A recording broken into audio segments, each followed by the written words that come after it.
Boa tarde a todos. É sempre uma grande alegria estarmos aqui, nos reunirmos mais uma vez, junto com corações amigos, num mês tão especial, não é mesmo? Mês de dezembro, um mês alegre, um mês festivo, um mês que convencionamos comemorar o natalício daquele que temos como nosso mestre maior, Jesus. O Natal significa nascimento. O Natal nos fala em renovação. Então, quando comemoramos o Natal, dentro da casa espírita, quando nós conversamos sobre o Natal, não apenas o nascimento físico de Jesus naquele dia, não apenas como se já não bastasse, né, a vinda dele à Terra, mas muito mais. Nós comemoramos realmente o nascimento de Jesus nos nossos corações. Quando eles vão ocorrer, quando eles ocorreram, quando eles ocorrem. E isso é todo dia. É todo dia quando colocamos em prática as lições do Cristo, que um dia nos sensibilizou, mexeu com o nosso coração, e de repente um dia a gente consegue colocar aquilo na vida do dia a dia. Aí a gente fala, poxa, hoje Jesus nasceu no meu coração, hoje realmente eu consegui acolher completamente o Cristo. Porque não é assim? A gente escuta cada passagem linda de Jesus. E cada um que fala de Jesus, a gente fica mais embevecido. Fala sobre o nascimento, sobre a mãe dele, as circunstâncias que ele chegou à Terra. São inúmeros pontos de observação e todos lindos. E nós ficamos embevecidos, querendo mais, querendo mais. Mas já foi dado mais. Então essa parte de sensibilizar-nos já ocorreu. Nós já fomos sensibilizados pela essa ideia. Nós lutamos, inclusive, contra uma coisa gigante que existe no mundo, que é o marketing, né? Porque a gente vai ali fora, as pessoas falam Natal, Natal, Natal, mas ninguém fala de Jesus. A gente vê coisas vermelhas, vê Papai Noel, vê lá presente, vê o tumulto, vê as filas, vê as viagens, programando para viajar, porque vai ser Natal, porque não sei o que é do Natal. Mas ninguém percebeu o que é esse Natal. Que Natal, muitas vezes a pessoa fala, Natal é aquele mês conturbado, aquele mês confuso, que todo mundo parece andar que nem doido. Isso são para as pessoas que ainda são imaturas com a ideia do Natal. Quando a gente entende que Natal é a renovação de Jesus em nosso coração, e nesse dia e nesse mês, nós nos unimos para agradecer a possibilidade de estarmos reencarnados aqui na Terra, pela misericórdia divina, que nos proporciona a oportunidade de renovar os nossos conceitos, nossas ideias, vencer preconceitos, tudo isso utilizando quem como modelo? Jesus. Então, sim, nós agradecemos a Ele por ter vindo até nós, para nós pensássemos assim, olha como eu sou, olha a pedra bruta que eu ainda sou, mas olha em que eu vou me transformar. Eu serei uma pedra preciosa, eu sou um diamante, eu sou imortal. E cada vinda que eu chego aqui na Terra, cada momento com uma roupagem diferente, de acordo com as circunstâncias, eu olho aquele modelo e começo a me esculpir. E outros também me esculpem, que é a própria vida. Quando eu não quero me esculpir, vem alguém falar, ó, aprende isso aqui de uma vez, ó, dá logo uma martelada para ver se eu aprendo mais rápido, não é assim? A gente vai demorando, a gente vai devagarinho com a gente mesmo, aí o outro vem e fala assim, dá isso aqui que eu vou te ensinar. Pá! Aí a gente fala, nossa, mas precisava ser assim, precisava, estava demorando, o outro vem e faz o serviço, então a gente não pode dar bobeira. Então a gente começa a olhar aquele modelo e começa a falar, olha o que eu tenho que fazer para parecer com aquele modelo. E cada reencarnação a gente vai permitindo que Jesus nasça cada vez mais completo em nossos corações. E nesse momento, então, a casa, nesse mês principalmente, ela festeja e homenageia o tempo todo a figura do Cristo, a figura de Jesus. Nos dá tema para falar sobre Jesus. O tema da tarde de hoje tem como título Jesus, o mestre da paciência. E logo no início ela fala assim, essa página. E Jesus, aproximando-se da multidão, começou a falar. E o que falou na ocasião o mestre, cujo verbo eloquente e brando, consolando toda aquela multidão, prossegue até os dias de hoje. Então ele já chama de mestre. Logo no primeiro parágrafo. E o título é Jesus, né? O mestre da paciência. E a gente pensa assim, o que é ser um mestre? Mestre é aquele que ensina. Mestre é aquele que tem um conhecimento super elevado e que pode traduzir para todos nós. Esse é o mestre. É aquele que conhece, é aquele que realmente sabe. Então Jesus, ele aceitava esse título de mestre. Ele tinha o mestre príncipe da paz, luz do mundo, pão da vida, o Cordeiro de Deus e mestre.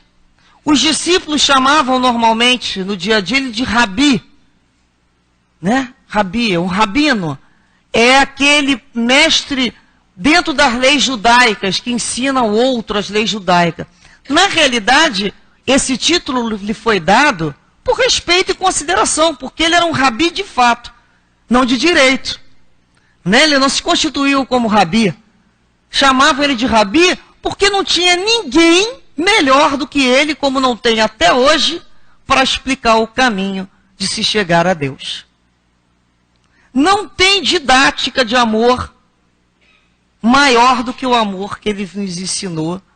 A pedagogia do acolhimento a todas as criaturas.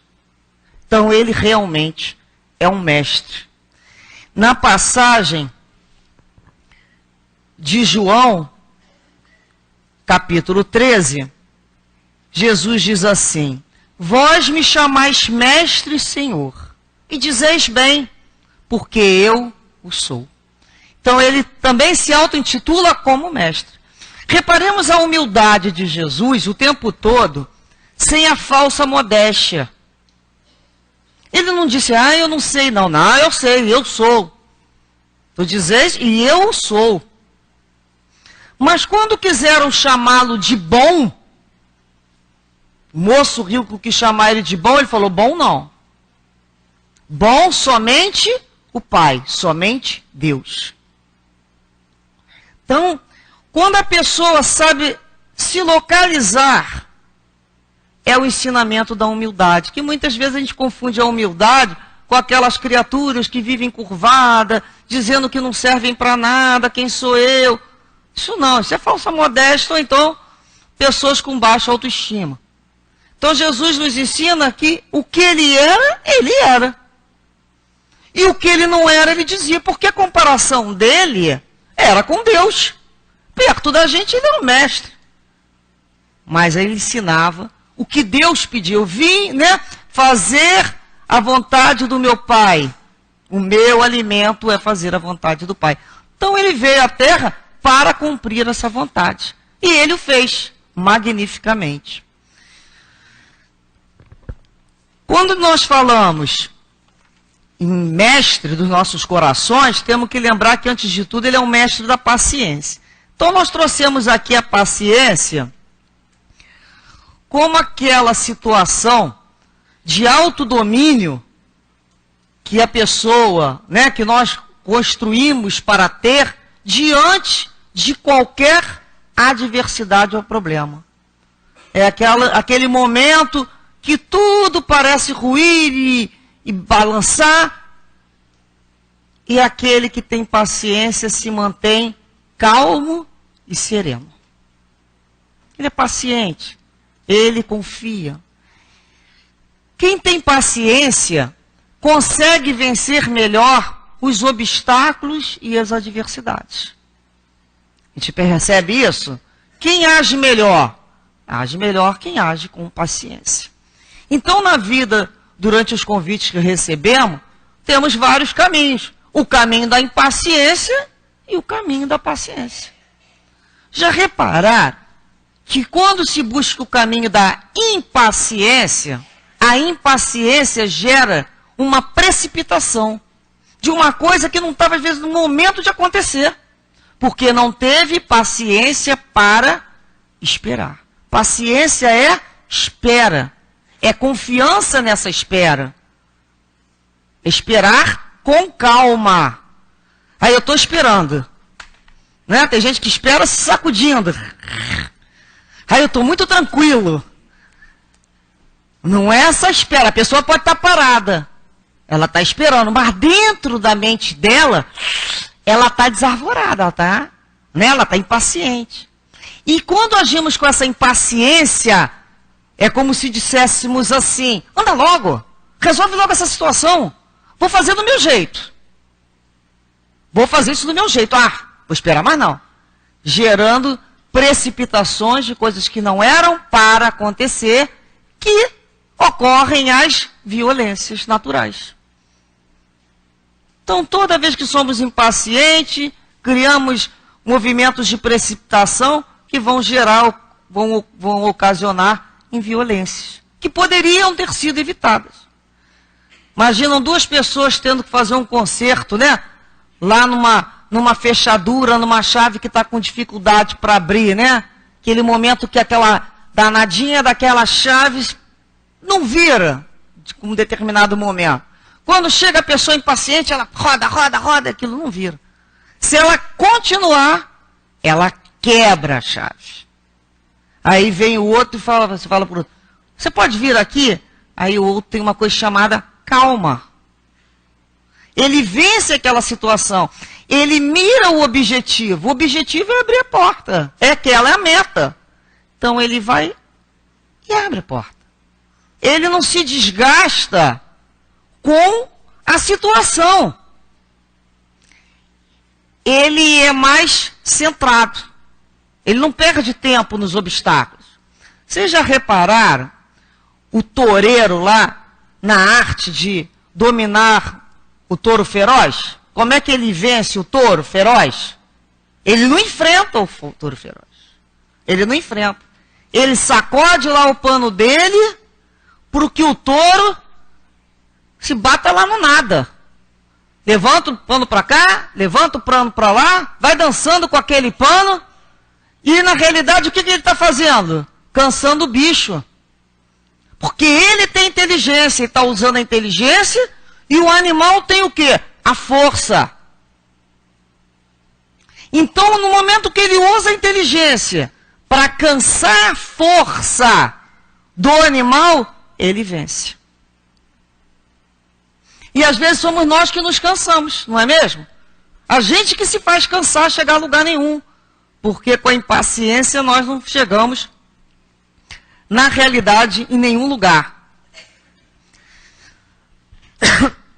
Vamos lembrar numa passagem de Mateus, capítulo 26, para quem estiver em casa, quando Jesus vai ser preso, lá no jardim, e Pedro tenta defender ele de que maneira?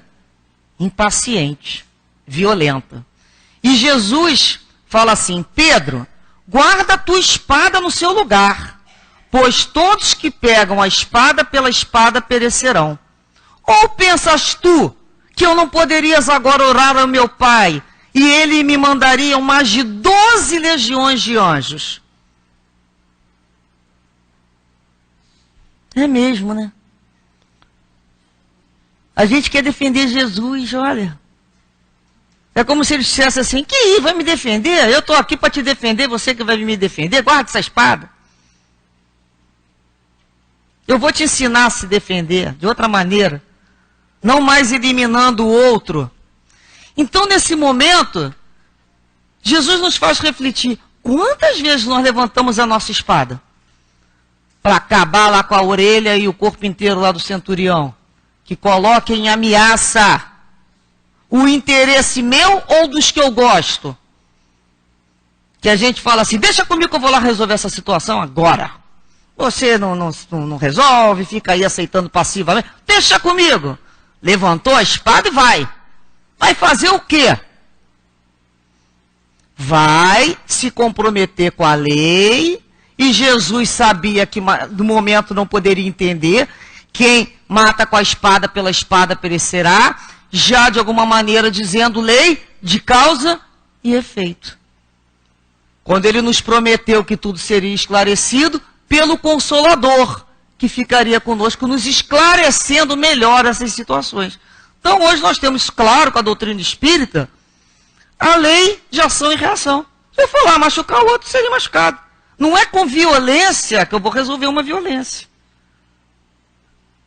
Né? A gente tem que começar a aprender a dizer que, assim, olha, alguém tem que perder, que perca eu, mas não tenha briga.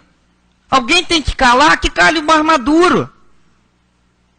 Alguém tem que sentar, que sente aquele que reflita melhor. Em nome da paz, em nome do coletivo, em nome do mundo. É quando a gente aprende a começar a se vencer e guarda nossa espada. Toda hora que a gente vai tirar a espada para alguém, a gente lembra de Jesus. Ué, o que você está fazendo? Vai defender o quê? Você não acredita na minha defesa por você? Então a gente guarda essa espada. E depois ele fala que se ele quisesse 12 legiões, né, de anjos, mas ele conclui. E como é que se cumpririam então as escrituras segundo as quais isso deve acontecer? Tudo isso, porém, aconteceu para que se cumprissem os escritos dos profetas. Reparemos então que Jesus tinha uma meta. Cumprir a profecia. Ele era o Messias. Então ele veio para dar cumprimento à lei e às profecias. Então precisava que aquilo se cumprisse. Então não adianta. Então aquela passagem dele pela cruz era necessária. E ele se permite. Então naquele momento ele não reage. Porque a vontade do Pai, a vontade de testemunhar o amor ao Pai, a fidelidade ao Pai, é infinitamente maior do que o apego aos amigos e à própria vida. Se ele foi aquele que nos disse, aquele que crê em mim, segue-me, né? E carrega a sua própria cruz, e abandone pai e mãe, ele foi o primeiro a exemplificar isso. No sentido do desapego a qualquer outro amor. Porque acima de todos os amores tem que existir o amor a Deus. Essa é a prioridade. O restante é acessório. Então todas as situações quando nos chamam a um comportamento, a gente não pode esquecer. Quem é o principal? Deus. A lei de Deus. Se eu falo que eu amo a Deus, eu não posso aborrecer-lhe a lei. Eu tenho que andar dentro dessa lei. Porque senão eu sou hipócrita. Então eu começo a refletir que lei. Esse momento aqui tem uma lei. Todo momento nosso tem lei. O tempo todo são leis. Então às vezes a gente não está conhecendo a lei. Então não nos falta oportunidade de conhecer a lei. Então às vezes as situações, as adversidades aparecem e elas estão muito quentes. A gente não fala assim, está um momento quente. O que a cultura popular sábia nos diz? Quando o mingau está muito quente, vamos comer ele pelas bordas. Mas vai atingir o centro dele. Vamos comendo ele pelas bordas, para ele ir esfriando. Não se entra de cara no desafio. Quando nós vemos lá no mar, né? Como é que a gente enfrenta lá as ondas? A gente vai olhando para a onda, vai dando aqueles pulinhos. Geralmente a gente vai andando na diagonal, não é? A gente vai andando, a gente não enfrenta um ondão, assim. Quem faz isso a gente vê logo que vai levar logo o que a gente chama um caixote, né? Que não é do rio. Ou que não mora perto de praia. A gente vai aprendendo a dar aqueles nossos pulinhos ali. Isso tudo é o quê? Não enfrentamos de frente. Para aprendermos a nos deslocarmos entre os obstáculos para atingir a meta.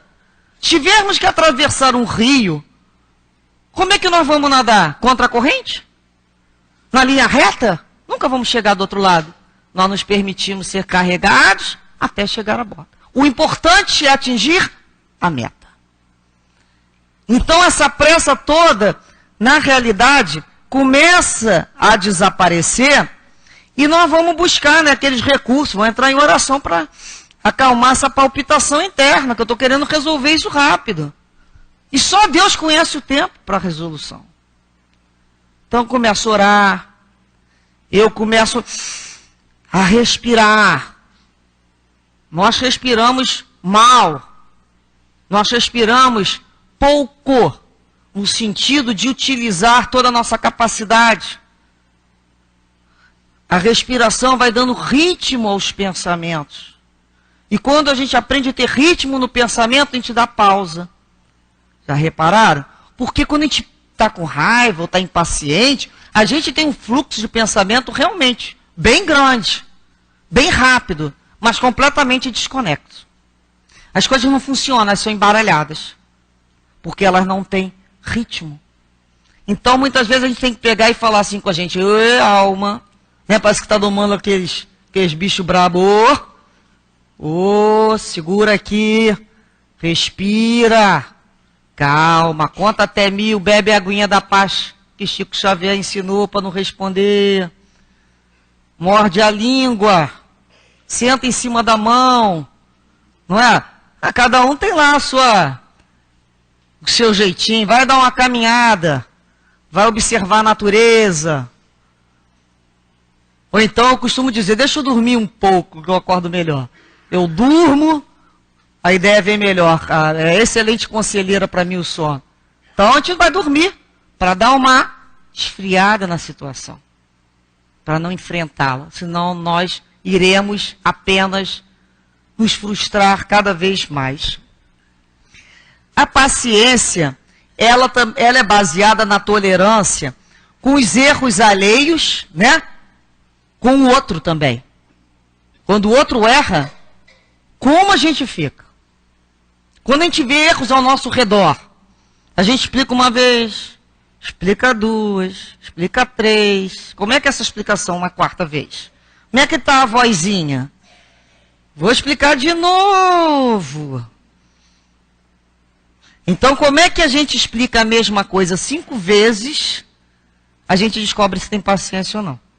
Se a gente conseguir responder a 5ª vez com o mesmo amor que respondeu a primeira, nós estamos caminhando bem. Ó, só na 5ª, hein? Vou responder de novo, meu amor. Senta, mas sem ironia. Senta aqui. Nós somos capazes?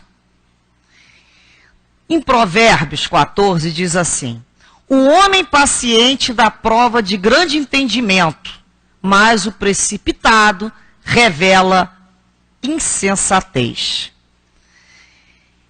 Quando a gente vê que dá prova de grande entendimento, o homem paciente, é porque percebemos que para sermos pacientes precisamos entender o outro. Se eu não entendo o outro, como eu me relaciono com o outro? Mas para entender o outro, eu também preciso me entender. Porque se eu não me conhecer, se eu não me entender, não faz nenhum sentido eu buscar o entendimento no outro, porque eu vou me projetar, eu vou me olhar através das dificuldades dele. Eu vou achar que tudo aquilo que eu vejo nele é só dele. São características de imperfeições minhas ainda que eu trago. Então, a doutrina espírita, lá no Livro dos Espíritos, a mensagem de Santo Agostinho, diz, né? Para que toda noite passemos em revista o nosso dia a dia e observemos a nós mesmos aquilo que fizemos, aquilo que não gostamos. Então começamos a reparar, como diz, né, aquela célebre frase: conhece-te a ti mesmo. Conhece-te a ti mesmo. Ou seja, conhece você, aprende a se conhecer internamente. Qual é o seu limite? Limite em todo sentido. E possibilidades que possam ser avançadas. Então, quando eu me conheço, eu não preciso ter vergonha. Essa aqui sou eu. Essa dificuldade aqui é minha, olha só. preciso sair contando, nem ir lá me confessar, mas falar, isso aqui sou eu ainda, eu tenho essa situação aqui. Ó. Isso aqui eu não consigo, isso aqui eu não consigo, isso aqui eu não consigo. Então eu me conheço, aquilo é meu. E eu vou reparar isso no outro, porque vai me incomodar, porque não está resolvido em mim, o outro também é. Então, na realidade, quando eu não tolero o outro, quando eu digo, olha, não tolero a tua imperfeição, está faltando alguma coisa que significa o autoconhecimento. Porque nós não aprendemos, quando falamos isso, a nos aceitar. Porque quando a gente se entende, quando a gente realmente se conhece, a gente percebe o quanto nós somos pessoas difíceis.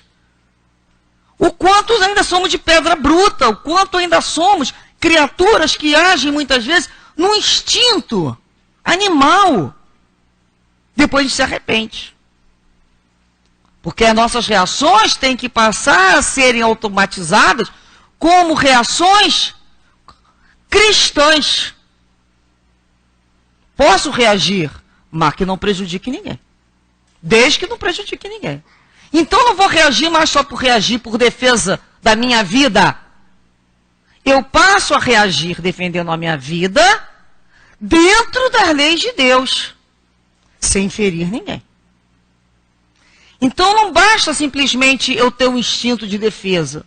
Eu tenho que ter um instinto de defesa com o conhecimento das leis de Deus, que Jesus nos trouxe. Até que de tanto eu fazer dessa maneira, parando, tipo, não posso mais fazer assim, vou fazer assado, né? Eu não estou automatizada. No automático, se eu não parar para pensar, o que a gente faz quando alguém nos trata mal? Para com isso, né? Lá no trânsito, ei, chega para lá. Automaticamente. Porque nós estamos nos defendendo os nossos espaços. Alguém está violando o interesse meu. Então a gente está em casa, querendo dormir, querendo estudar, e tem lá o cachorro do vizinho que não para de latir. O que se faz com o cachorro do vizinho?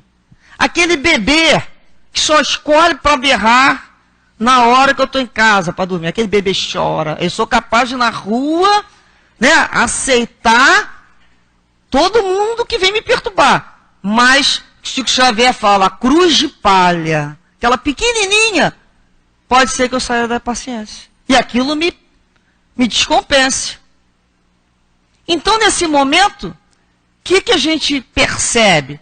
A necessidade da vigilância. E muitas vezes a gente fala, até quando eu vou passar por essa situação? Às vezes é uma doença, que vai ter que ter paciência, porque não se sabe bem quando ela vai ser resolvida. Até quando eu vou esperar a situação? Alguém que perdeu um ente querido. Até quando eu vou suportar essa dor? Um problema de emprego sério. Uma família que está sendo, né? Os laços estão se soltando. Um casamento. Até quando se suporta aquilo? Até quando? E a gente pensa assim, eu posso pelo menos pensar até quando? E nós percebemos que em Mateus capítulo 17, Jesus reúne, né, aquele grupo todo que estava com ele, os seus discípulos, para dar uma lição. Porque chega um homem com um filho, que é lunático, e ele diz, eu apresentei, Senhor, ele aos seus discípulos, mas eles não puderam curar. O Senhor pode curar? Aí ele olha para os discípulos, né? Imagina aquela coisa, né? Vocês não são capazes de curar?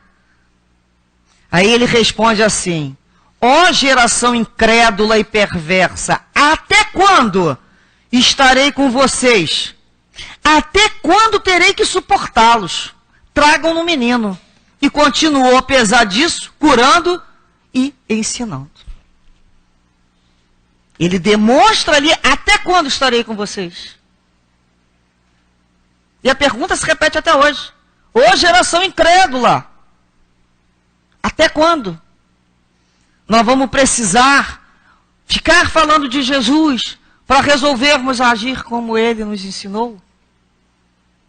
Então, é sair dessa inação, né, para atividade. Alguma atividade. Eu preciso ter alguma atividade em direção ao bem. Eu necessito, porque isso começa a despertar no espírito o desejo de crescer, de progredir. Isso é natural.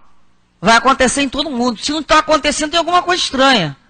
Está faltando fermento, que faz isso crescer. Tem que tacar fermento. Então, quando a gente começa a pensar assim, que está crescendo, então, quando Jesus, né, ele fala sobre a paciência, e a gente se pergunta, quando a lei dele fala sobre a paciência, os mansos e pacíficos, e ele falou, lembrando de Isaías, sobre as pessoas que o honravam só com os lábios, mas não com o coração. Quantos diziam, Senhor, Senhor, mas não fazem o que eu peço? Será que ele está falando com a gente? Quantas vezes honramos Jesus pelo lábio? Ah, Jesus, o amigo Jesus, o mestre Jesus. Jesus, Jesus. Ah, eu gosto de Jesus. Mas na realidade, está faltando o coração entender qual foi o pedido dele, que é amar-nos uns aos outros, como ele nos amou. A paciência está ligada também à compreensão e à perseverança na fé. Trouxe a figura aqui do agricultor, que faz o seu trabalho de forma corretíssima, arruma lá a sua terra, prepara, né, o solo, semeia. Semeou. A parte dele termina ali. Ele não pode garantir o sol, ele não pode garantir a temperatura, ele não pode garantir se vai ter chuva, se vai ter vento, se aquela semente vai crescer, se não vai crescer, se vai brotar. E ele não tem como ficar tirando a semente todo dia para ver se está acontecendo alguma coisa. O que ele faz a partir daquele momento? Caminha para frente e entrega a Deus. Com a certeza que Deus vai prover. Deus proverá. Com aquilo que for necessário. Então, olha a importância da paciência ligada à fé. Nós falamos sobre a paciência ligada à perseverança, ao entendimento com o outro, mas vamos ver essa paciência ligada com a fé. O coração, quando confia, ele se acalma. Porque ele sabe, nós passamos a saber, todos nós que aqui estamos na casa espírita, que somos espíritos imortais. E Jesus nos ensinou que todos nós fomos criados por um Deus bom, justo e misericordioso, que nos fornece sempre a oportunidade de recomeçar a lição, que o objetivo é que nós nos eduquemos, nos trabalhemos para caminhar em direção ao Pai, sempre evoluindo e sempre progredindo. Sabedores disso, o tempo é de Deus. O tempo, não adianta que eu não posso acelerar o tempo. Às vezes a gente vê lá o bebezinho, vê o mundo de hoje, vê o medo das dificuldades financeiras. Quantas vezes a gente tem vontade de pegar ali o reloginho, o calendário e acelerar, para ter certeza que a gente vai dar conta daquilo. Mas não podemos acelerar. A cada dia basta o seu mal. Então, Jesus também nos disse assim, no Mateus capítulo 6. Não vos inquieteis, portanto, dizendo que comeremos, que beberemos, com que nos vestiremos? Assim fazem os pagãos que procuram todas as coisas. Vosso Pai sabeis que tendes necessidade dela. Então é aquele momento que a gente pensa assim, Senhor, estou com a consciência tranquila. A minha parte que eu podia fazer é até aqui. Eu tenho que compreender que eu não controlo tudo. Não tem como. A minha parte eu fiz. Eu tenho que entender onde termina a minha parte. Até aqui eu posso ir. Dali em diante, Senhor, deposito aos vossos pés. E tenho certeza que tu irás demonstrar o que for melhor.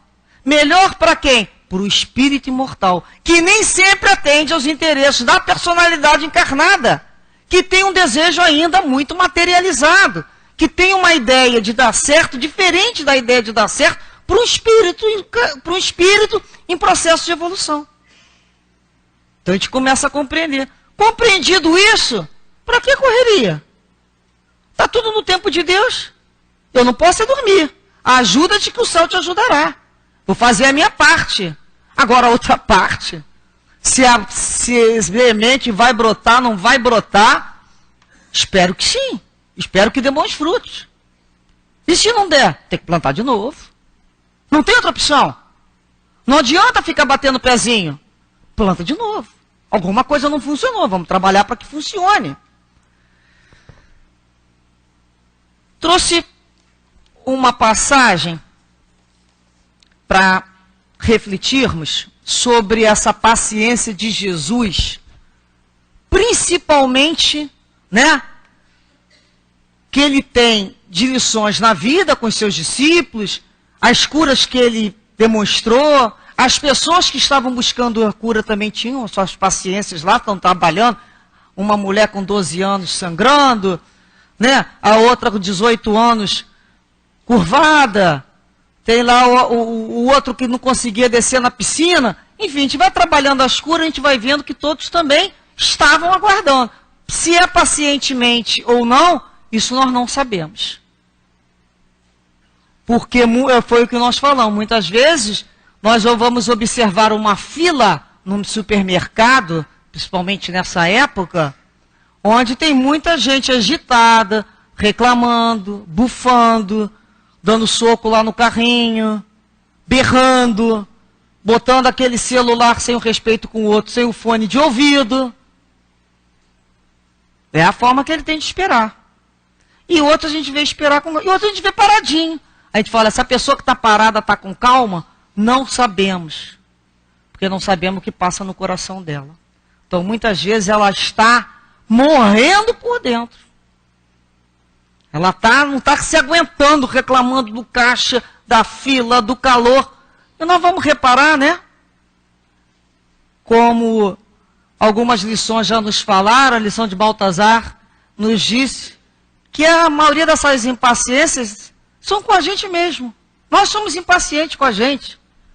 Então, quando a gente reclama lá do trânsito, da fila, do outro, nós estamos falando a gente.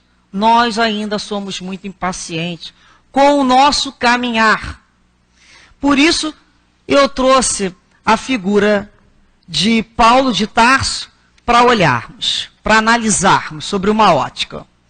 Então, inicia em Atos, logo lá no seu capítulo 8, demonstra Saulo, ele ainda se chama Saulo, observando a morte de Estevão, que está sendo apedrejado porque falava de Jesus.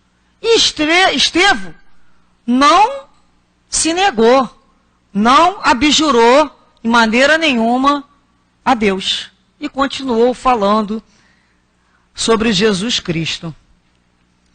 Então, ele olhou aquilo, decidiu pelo sim, pela morte de Estevão, e viu ao seu lado, né, Estevão morto. Certamente, com aquele olhar de triunfo, consegui mais um, tirar do meu caminho. Porque era esse o objetivo de Saulo. Cumprir lá os preceitos judaicos, eliminando todos aqueles que falavam que eram Messias, naquele momento. Então, ele é realmente um inimigo de Jesus e do seu povo. Então ele se dirigiu aos sacerdotes e pediu inclusive documentos para ir perseguir os cristãos, essa igreja primitiva, nos lugares estrangeiros. Coisa que ele não precisava, tipo assim, deixa que eu vou lá. Olha, se candidatava para ser impiedoso. Saulo era assim, um homem impiedoso, cumpridor da lei, impiedoso. Ele tinha a noção de justiça, da sua lei, mas a justiça sem amor gera a impiedade, não é mesmo? Gera uma coisa que nós chamamos a grande violência contra o outro. Então, lá em Atos, da própria boca, ele se confessa perante ao rei, né? Depois que ele é convertido, ele diz assim: eu também estava convencido de que deveria fazer todo o possível para me opor ao nome de Jesus, o Nazareno. E foi isso que fiz em Jerusalém. Com autorização do chefe dos sacerdotes, lancei muitos santos na prisão, e quando eles eram condenados à morte, eu dava meu voto contra eles. Muitas vezes eu ia de sinagoga para outra a fim de castigá-los, e tentava forçá-los a blasfemar. Em minha fúria contra eles, cheguei aí às cidades estrangeiras para persegui-lo. Isso está em Atos, capítulo 26. Ele mesmo diz.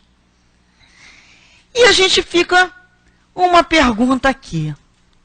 Ele perseguia ali os novos cristãos, ele perseguia a igreja, ele matava e acontecia. E Jesus não faz nada? Jesus não vê naquela situação ali, né? Como espírito, vendo os seus amigos. O que Jesus faz? A hora que ele encontrar esse rapaz, o Saulo, ele vai destruir, né? Vai aniquilar com ele, né? Quando é que ele vai parar? O Saulo. Então a gente vai relembrar aqui a definição de paciência. Manter controle emocional equilibrado sem perder a calma ao longo do tempo. Tolerância a erros ou fatos indesejados. Suportar incômodos e dificuldades, sem perder o foco. A meta que se pretende atingir. Então Jesus tinha um foco. Sempre trabalhava dentro de uma meta. E um dia Jesus parou, Saulo mesmo. Saulo dá o testemunho agora como Paulo. Ele diz assim, no dia que Jesus o parou. Em minha fúria contra eles, né, persegui em cidades estrangeiras. Com esse intuito eu estava indo para Damasco, com autorização e permissão dos chefes dos sacerdotes. Por volta do meio-dia, ó rei, estava eu a caminho. Vi uma luz do céu mais resplandecente que o sol, brilhando ao meu redor e ao redor dos que iam comigo. Todos caímos por terra. Então eu ouvi uma voz que me falava em língua hebraica. Saulo, Saulo, por que me persegues? Resistir ao aguilhão só lhe trará dor. Aí nesse momento a gente pensa, né? Agora é que Jesus vai perder, agora ele vai poder mostrar para o Saulo quem ele é. Então, Saulo pergunta, quem és tu, Senhor? Responde o Senhor, sou a Jesus a quem tu persegues. Mas levanta-te e fica firme em pé, pois é este o motivo por que te apareci, para constituir-te servo e testemunho da visão na qual me vistes, e daquelas que ainda te aparecerei. Eu o livrarei do seu próprio povo e dos gentios, aos quais eu envio para abrir-lhe os olhos e convertê-los das trevas para a luz. Então estava ali. Este é o motivo. Quando Jesus fala, sou eu, Jesus, aquele que você persegue, mas levanta logo e fica em pé. Aí, porque o motivo que eu apareci foi para que você se tornasse meu seguidor e testemunha do meu amor, da minha paciência, nós poderíamos dizer isso?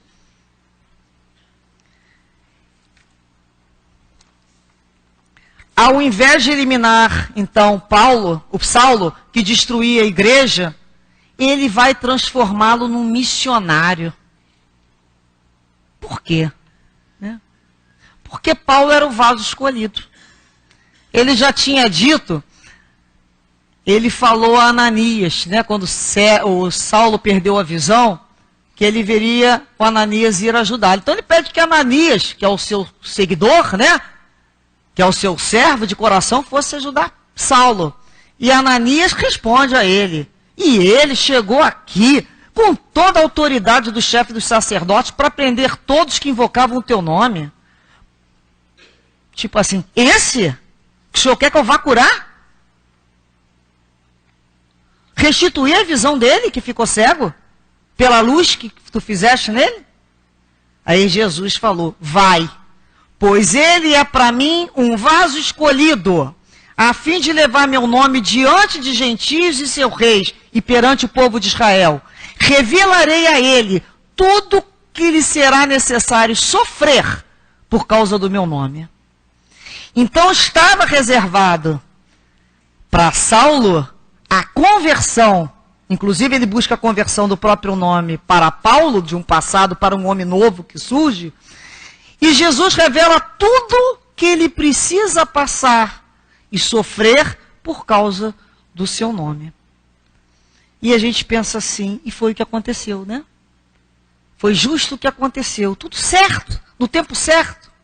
E Paulo responde, né, esse questionamento nosso, quando ele escreve para Timóteo, que é o seu discípulo querido, em uma da carta que ele envia a Timóteo, a carta 1. Esta afirmação é fiel e digna de aceitação. Cristo Jesus veio ao mundo para salvar os pecadores, dos quais eu sou o pior. Mas isso mesmo alcancei misericórdia, para que em mim, o pior dos pecadores, Cristo Jesus demonstrasse toda a grandeza da sua paciência, usando-me como exemplo para aqueles que nele haveriam de crer para a vida eterna. Jesus escolheu salvar então esses pecadores para demonstrar a sua paciência. Então Paulo deixa claro isso em Timóteo, a grandeza da sua paciência. Então é isso que Paulo vai demonstrar a todos. Olha, eu sou o pior dos pecadores e estou aqui. Olha, eu fiz e aconteci. Olha, nem os judeus gostam de mim, nem os discípulos acreditam em mim. Vocês já imaginaram?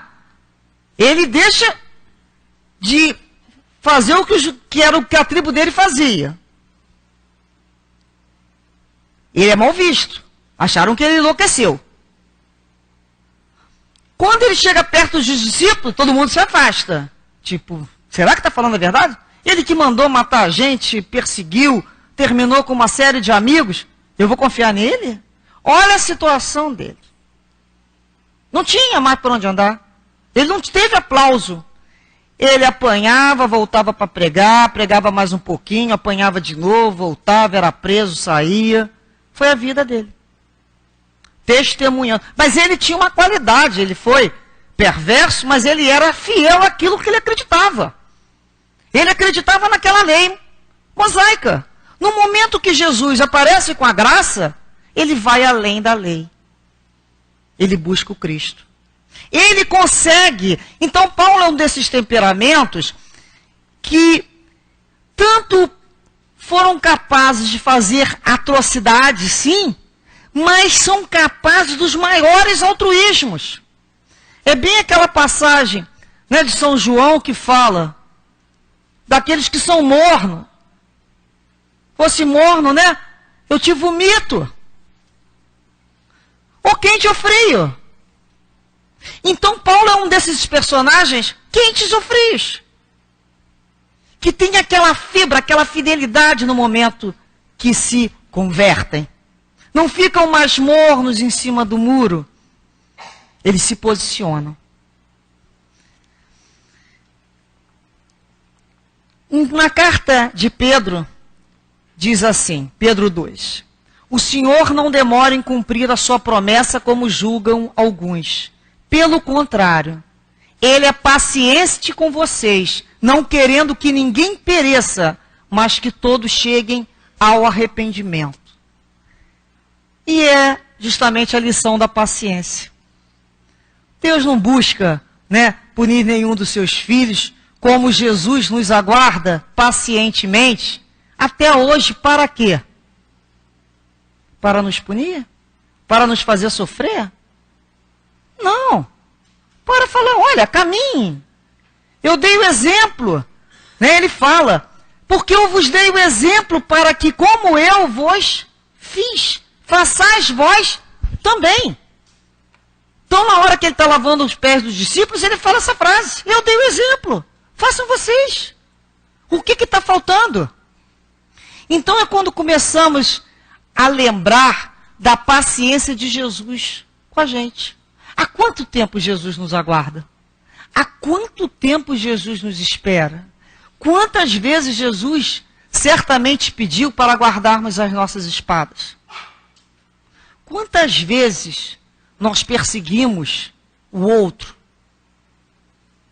Quantas vezes blasfemamos?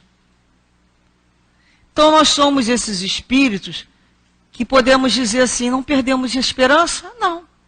Do momento que Paulo, que era Saulo, se converte em Paulo e dá o testemunho da grandeza da paciência de Jesus com ele, a minha fé se renova.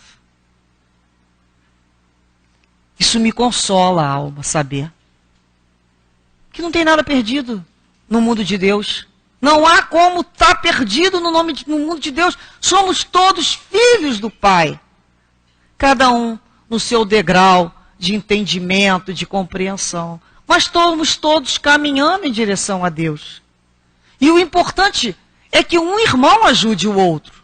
Assim como Jesus, o irmão maior, um dia aqui se fez bem pequeno para nos ensinar a caminhar. Olha a grandeza desse espírito, quando ele se apequena e vem a um planeta como a Terra, ínfimo no universo, para nos ensinar a amar. E convive com a gente, convive com os doentes que nós somos. Porque quem somos nós nessa história que se repete sempre? Nós somos bem aquela turba que fica lá fora aplaudindo, não é? Muitas vezes. Aplaudindo o erro, aplaudindo a impaciência do outro, gritando vai mesmo, morte. E nós temos a oportunidade, nessas últimas reencarnações certamente, após conhecer a doutrina espírita, de falar assim, agora amar não. Agora eu tenho o entendimento. No momento que eu possuo o entendimento, eu posso raciocinar com clareza e entender que tudo está certo dentro do amor de Deus. Tudo é perfeito, é harmonioso. A minha vida, a vida do meu filho, a vida do meu vizinho, a vida de vocês, tudo é perfeito e harmonioso. Não adianta nos desesperarmos, porque tudo irá passar. Tudo vai passar. O que é ruim vai passar, o que é bom vai passar, porque nós vamos caminhar e vamos ter que aprender a caminhar dentro desses desafios do que chamamos bom e ruim. Tanto dentro do bom e do ruim. E vamos ter que falar assim, olha, a cada dia baixa o seu mal. Do dia de hoje. Eu não tenho que me inquietar pelo mal que pode nunca acontecer daqui a 24 horas. Geralmente a gente sofre por coisas que nem irão acontecer. Quantos botam medo no outro por coisas que não vão acontecer? Então nós temos vivido numa sociedade aflita e inquieta. Sentimos o reflexo dessa inquietação, dessa agitação nos nossos corpos, através da nossa saúde, dessas vibrações, porque falta fé. Falta fé em Deus e falta entendimento da lei de Deus. Falta fraternidade com o irmão. E nós que já estamos aqui porque somos almas desejosas de mudanças, almas que sim, sabem que pesam contra elas inúmeras condenações, mas que não basta ficar ali na calçada chorando cada condenação que me pesa. Vamos ao trabalho para nos habilitarmos com a lei. Então, muitas vezes, sem confiar na nossa paciência, nós vamos falar assim, dessa vez eu consigo. Dessa vez irei me disciplinar, em nome de Jesus, por amor a Ele, eu vou conseguir ficar quieto e em paz. A aprender a esperar com calma, com a certeza que está tudo certo. Sempre esteve e continuará. Que dessa maneira, então, rogo ao coração do Pai, da espiritualidade maior, para que todos nós possamos ter um Natal verdadeiro em nossos corações. Que cada coração desse nosso se transforme na manjedoura, num local de acolhimento de Jesus, pequeno ainda. Situações ainda que nos pedem esforços proporcionais a nossas forças. Então, acolhermos as leis, acolhermos a Jesus nesse instante de nascimento, vamos confiar que somos capazes de acolher esse Mestre com muito amor.